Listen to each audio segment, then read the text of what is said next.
Hello everyone, welcome to the Hard Reset channel, and today I'm going to show you how to adjust the global illumination quality in Killing Floor 3.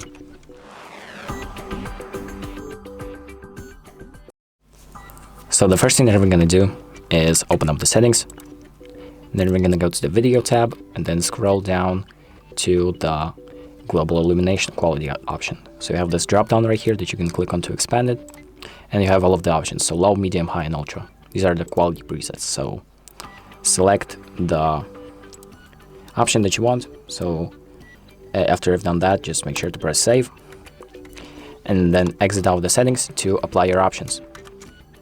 So that's about it. Thank you for watching. I hope this video helps you, and make sure to like and subscribe.